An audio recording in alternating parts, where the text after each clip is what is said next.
சற்று முன்னர் வந்திருக்கும் புதிய செய்தி. தமிழ்நாடு அரசின் உங்களுடன் ஸ்டாலின் திட்டத்துக்கு தடை இல்லை என உச்சநீதிமன்றம் தீர்ப்பளித்துள்ளது.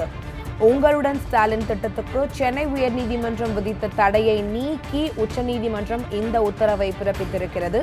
உங்களுடன் ஸ்டாலின் திட்டத்தை எதிர்த்து வழக்கு தொடர்ந்த அதிமுக முன்னாள் அமைச்சர் CV சண்முகத்துக்கு 10 லட்சம் ரூபாய் அபராதம் விதித்து உச்சநீதிமன்றம் உத்தரவு பிறப்பித்திருக்கிறது. இது தொடர்பாக டெல்லி சிறப்பு செய்தியாளர் பால் முருகன் தரும் கூடுதல் விவரங்களை கேட்டறிவோம். வணக்கம் பால், கூடுதல் தகவல்.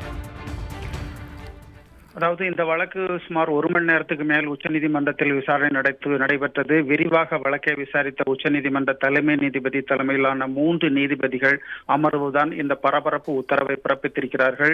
சென்னை உயர்நீதிமன்றம் உங்களுடன் ஸ்டாலின் திட்டத்துக்கு பிறப்பித்த தடையை முழுமையாக ரத்து செய்து உச்சநீதிமன்றம் உத்தரவிட்டிருக்கிறது. இந்த மனுவானது தவறான புரிதலுடன் தாக்கல் செய்யப்பட்டிருக்கிறது, துஷ்பிரயோகம் செய்யும் நோக்கில் இந்த மனு தாக்கல் செய்யப்பட்டிருக்கிறது என்று உச்சநீதிமன்றம் CV சண்முகத்துக்கு கடும் கண்டனத்தை தெரிவித்து தற்போது 10 லட்சம் ரூபாய் அபராதம் விதித்தும் உத்தரவு பிறப்பித்திருக்கிறார்கள். 1 வாரத்தில் இந்த 10 லட்சம் ரூபாய் தமிழ்நாடு அரசிடம் தாக்கல் செய்ய வேண்டும் என்றும் வழங்க வேண்டும் என்றும் உச்சநீதிமன்றம் உத்தரவில் தெரிவித்திருக்கிறது. இந்த உத்தரவு என்பது மிக முக்கியமாக பார்க்கப்படுகிறது. ஏனென்றால் உச்சநீதிமன்றத்தில் இன்று நீதிபதிகள் பல்வேறு உச்சநீதிமன்ற தீர்ப்புகள் உள்ளிட்டவற்றை விரிவாக ஆராய்ந்த பிறகு இந்த தீர்ப்பை வழங்கி இருக்கிறார்கள். தமிழ்நாடு அரசு மற்றும் திமுக தரப்பில் உச்சநீதிமன்றத்தில் மேல்முறையீடு செய்யப்பட்ட வழக்குதான் என்று உச்சநீதிமன்ற தலைமை நீதிபதி அமர்வில் விசாரணைக்கு வந்தது. அப்போது தமிழ்நாடு அரசு மற்றும் திமுக தரப்பில் மூத்த வழக்கறிஞர்கள் முகில் ரோத்தகி, வில்சன், அபிஷேக் சிங்வி, தமிழ்நாடு அரசினுடைய தலைமை வழக்கறிஞர் PS ராமன் உள்ளிட்டவர்கள் ஆஜராகி முக்கியமான வாதங்களை வைத்தார்கள். மனுதாரர் CV சண்முகம் எதிர்க்கட்சியினுடைய நபராக இருக்கிறார். அவர் தற்போது நாடாளுமன்ற உறுப்பினராகவும் இருக்கிறார். ஏற்கனவே இவர் அமைச்சராக இருந்த போது அதிமுக பல்வேறு திட்டங்களை செயல்படுத்தியது. கிட்டத்தட்ட 22க்கு மேற்பட்ட திட்டங்கள் அம்மா பெயரில் செயல்படுத்தப்பட்டிருக்கின்றன.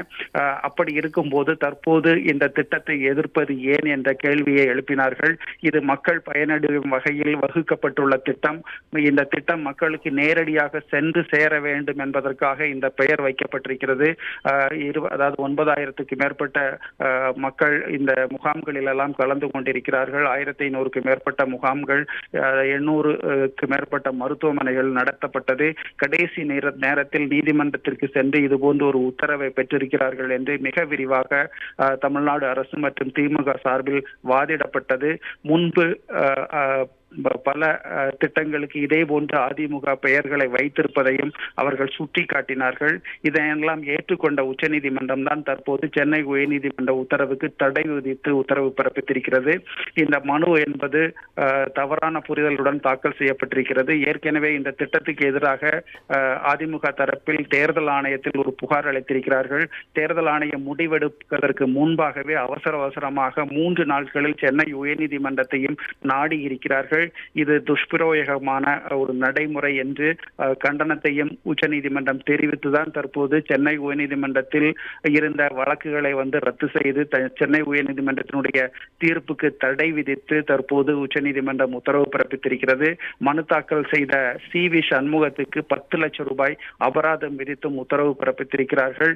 1 வாரத்தில் இந்த தொகையை தமிழ்நாடு அரசுக்கு வழங்க வேண்டும் என்றும் உத்தரவில் உச்சநீதிமன்றம் தெரிவித்திருக்கிறது. மோசி, தகவல்களுக்கு நன்றி பால். உங்களுடன் ஸ்டாலின் திட்டத்துக்கு தடை இல்லை என உச்சநீதிமன்றம் தற்போது உத்தரவு பிறப்பித்திருக்கிறது. வழக்கு தொடர்ந்த அதிமுக முன்னாள் அமைச்சர் CV சண்முகத்துக்கு 10 லட்சம் ரூபாய் அபராதம் விதிக்கப்பட்டிருக்கிறது.